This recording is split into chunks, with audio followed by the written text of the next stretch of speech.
So, welcome to another Blessed Conversation. I am Nicola, and I am joined this time with Steve and with Joel. And we are talking about how do I talk about Jesus? How do we do that? But first of all, introduce yourselves. Steve, I'll get you to go first. Who are you? Tell me a bit about yourself. Talk about yourself instead of Jesus right now. So, as Nicola said, I'm Steve. I've been coming to the church since I was born. So that's on and off around 36 years. I'm married to my beautiful wife, Sephora, and I have two daughters, Alana and Layla. So, yeah. Nice. And Joel? So my name's Joel. Coming to the church just over 2 years, actually, so a lot less than Steve. Also got two kids. They're 5 months and coming up to 2, and married to Brenda. I'm a doctor when I'm not at church, and that's me. That's great. Yeah. Thank you very much. So we are talking about how do I talk about Jesus? And for me personally, I don't always find this very easy. So I'm really excited to talk about how you guys talk about Jesus, and how you find this. But how do we bring up Jesus into a conversation? How do you do that? Do you have any examples? Yeah. So no, I agree. Sometimes it's really difficult. And sometimes I think it's quite easy, and I think there's a whole sort of spectrum in between the two. I think when you're sort of alone with somebody, sort of at the pub, or sort of chatting to somebody one-on-one, it's often a lot easier because sort of just sharing from your own story, sharing from what's going on in the world. The Queen dying and the Archbishop of Canterbury doing a talk. That's a very common public thing. Like more than half the world watch that. Or even like what you did at the weekend. I went to church. Have you ever been to church? And I think in those situations, there's a lot of opportunities to bring Jesus into the conversation. But yeah, I totally agree. Sometimes it's really difficult, especially sometimes at work when you're busy, or when there's a group of people, and sort of the flow of conversation is about something completely different, and it's sort of very surface level, or just about completely unrelated things. Often it's very difficult, and it might be those times that you don't bring it up, or you bring it up sort of later on, or so I think it varies. Yeah I agree. I think it's probably helpful to think that, okay, actually, when I talk about Jesus, I'm not doing it just because I'm trying to convince somebody that he's real. I think often when we go into it with that mindset or when you hear people saying, do you talk to your colleagues at work about Jesus, that automatically people think, oh, well, what if they ask me a question I don't know the answer to? Maybe I don't feel that I would be able to answer really difficult theological questions. And I think just breaking it down into something much more simplistic and saying, okay, actually, I'm just sharing my story. I'm sharing a part of who I am with that person, whether that's in a group environment or just with one person of, okay, what did you do at the weekend? Oh, I went to church. Have you ever been to church? Yeah, I've been going for this amount of time. These are the reasons that I go. It's a very natural conversation. And I think for me, that makes it a lot easier to be able to talk to people, because it's almost just an overflow of my life, as opposed to, sit down and I'm going to convince you to become a Christian and get baptized in 5 minutes. So I think that's a really helpful way to view it, that it's just an overflow of my life. I'm sharing about who I am, and it can remove some of the awkwardness that we might feel when we're talking with people, because people feel it as well. Yeah. If you're talking to them just naturally about your day, your weekend, what you've been up to, and Jesus is a part of that, or your faith is a part of that, then again, you're just naturally talking about it. I think sometimes when we try and force the conversation, or we make it awkward for people, people can feel it straight away and be like, what's going on here? Yeah. Because you're not being yourself. Yeah. So Taking the pressure off. And using, what you said, and you both actually mentioned kind of things that come up in conversation, or natural things that have happened in the news or whatever it is, or things that happen in our own lives, and springboarding off into them is really good and helpful, and kind of less of like, I need to bring up Jesus in, Yeah. like, shoehorn him into the conversation. Yeah. And try and get him in that way. Yeah. Mm. And I would say, you never want to shoehorn Jesus anywhere. And I think often, it's natural. It does feel very natural, and sometimes, like when I've known someone for a while, it feels a bit dishonest if I don't mention Jesus, because it's like, well, this is my life, and my life would look very different if I didn't know Jesus. And I'm keen to mention that because he's the reason why I'm doing what I'm doing now. He's the reason why I live in High Wycombe at the moment. And so, I think that comes in quite naturally. Though I would say there are some times when you do feel it on your heart, and you're like, I need to say something now. And if I don't say something, I'm being disobedient. And that doesn't happen very often for me. I don't know, like maybe once a month or something like that. But there's times when it's like, I wasn't thinking about sharing about Jesus, but suddenly it's on my heart. You need to share this or say something like this. And those moments are like both really scary and really exciting, because it's like, yes, this is a real opportunity, and also, this is an opportunity and it's a bit scary. Yeah. Can you just dig into when you say kind of you feel it on your heart that you need to share about Jesus? What if someone kind of like, what is that like? What does that feel like? Can you, it's hard to explain, but can you explain that slightly? Yeah, I think it's, God, the Holy Spirit, like, invented communication. He's the great communicator. And I think when God's like put something on your heart to share, you don't miss it. Mm-hmm. You can convince yourself out of it, but you don't miss it. I don't know, for me, my heart starts beating faster. It often happens out of the blue, so I'm not expecting it. It's not like I've got a thought in my head, I'm going to talk about Jesus this way, or I'm going to ask this person this question. Just suddenly a question will come into my head, or a statement, and my heart will start beating faster. And I'll just know. It's like, no, God is clearly telling me to do this. And that's fun. That is fun. Yeah, when God wants to talk about himself, it's always a good thing. Yeah. That's good. So talking about kind of barriers that we might face in sharing, or someone might face in sharing Jesus, they might be kind of social or work, or you talked about being busy. What barriers might there be, or what barriers have you faced, and how do we overcome those barriers? I think probably for a lot of people, it's worrying what other people will think about us. I think because the world is very dismissive, the media, that God is real, that God is alive, and almost can be like, you're stupid if you're a Christian. How can you believe it? Or actually, the Bible is very teaching very contrary to what the world teaches. That's very clear at the moment, and so there can be a fear that if I bring up my faith, I bring up Jesus, that I'm going to be ridiculed, or people are going to judge me for that.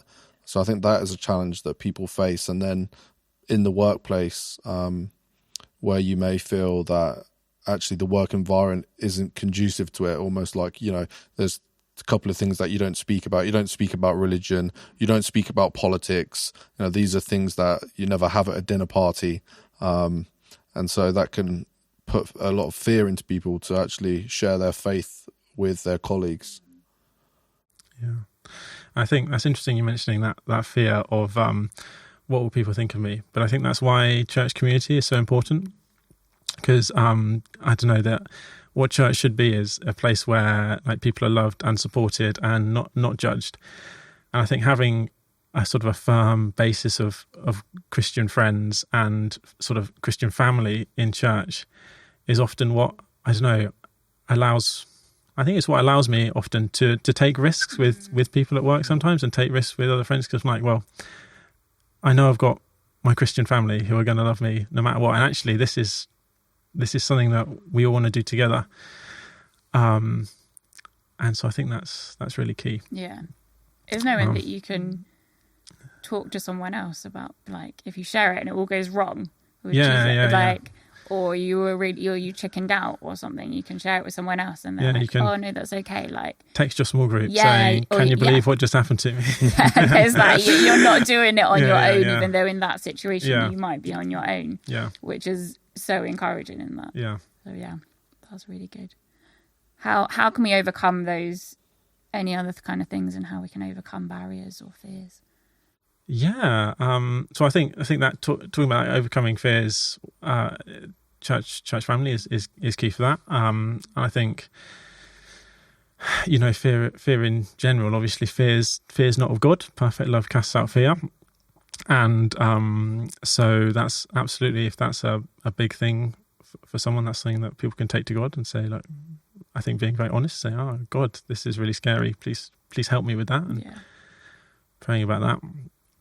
And I think another barrier is often that, I don't know, especially at work, conversations are often very surface level, sort of chatting about the weather, chatting about current events. And when you chat about Jesus, that's immediately a very like deep conversation. And often I think people aren't sort of used to that.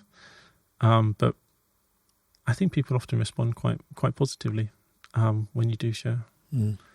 Yeah. So I had an experience at an old job that I worked at, and I would share just my story with someone. And I think I found a real sense of peace that when I would share my story, there was a guy there and he'd want to argue with me all the time about Jesus and what's right in the Bible and this isn't right and dinosaur, and have all these questions. And some of them I could answer and some of them I couldn't. But I found a real sense of peace that I can share my story with you. This is my story. This is my journey. That's one thing that I know to be true. It's my testimony. It's my experience. You can't argue with it. You can't take it from me. And so I can share my story with you, and what you do with that is up to you. At that point, it almost doesn't really bother me. You can try and argue with me. You can try and fight with me, which I think is often a concern for people sharing their faith, is how will the other person respond to me? Are they gonna receive it warmly? Are they gonna be frustrated? Have they had a bad experience at church? And I found, like I said, real sense of peace of, this is my story, this is who I am, this is how my life was changed, and this is what I believe. And ultimately what you do with that is completely up to you. It doesn't, and I think that's a really helpful way to go into these conversations with colleagues or people that we meet on the street or whoever it may be, that our testimony is so powerful and we know our testimony to be true. It's our story, and no one can take that from you. People can argue till they're blue in the face about the reality of Jesus and whether the Bible is theologically correct and et cetera, but you can always come back to the place of, well, this is my story. And I think that's really helpful to view it through that kind of lens and to approach it in that way. Yeah, that's really good. This is something I've been thinking about recently, actually, as well. Just that verse, I don't even know where it is, the "Let the redeemed of the Lord say so" verse. And I think it's just that, isn't it? It's like, what's God done in your life? Share it. And there's no, like you say, you can't argue with that, can you? It's like, this is me. This is what I'm offering. And this is what I'm saying. So that's good. Yeah. And it takes that pressure of kind of, when people do ask those questions, where you're like, oh, I don't know the answer to this deep theological question or something that someone's thrown up, but actually you can bring Jesus through your story instead of having to have all the answers to the deep questions. It's actually, this is what I know to be true because this is what I've experienced of Jesus. And bringing that in is so key. And if you don't know the answer, to say I don't know. But if you really want to know, we do have an Alpha course that you can come and explore further. It's really informal, because I think if someone's asking those questions, then we can actually offer them an opportunity where they can come with other people that are like-minded, that have questions that they want answered, and it's in quite a good environment. They can have a meal together. So I would then just move it onto the next stage and be like, come to Alpha course and then get baptized. Just chuck them in a pool. Down you go. No. But how do we, talking about Alpha courses, how do we invite people to church? How can we do that well? I invited somebody the other day, a work colleague of mine. I was just talking to him in the office, and there was a couple of other people about, and I think I'd shared that I'd been to church, and he asked what I'd been up to at the weekend. I said, "Have you ever been to church?"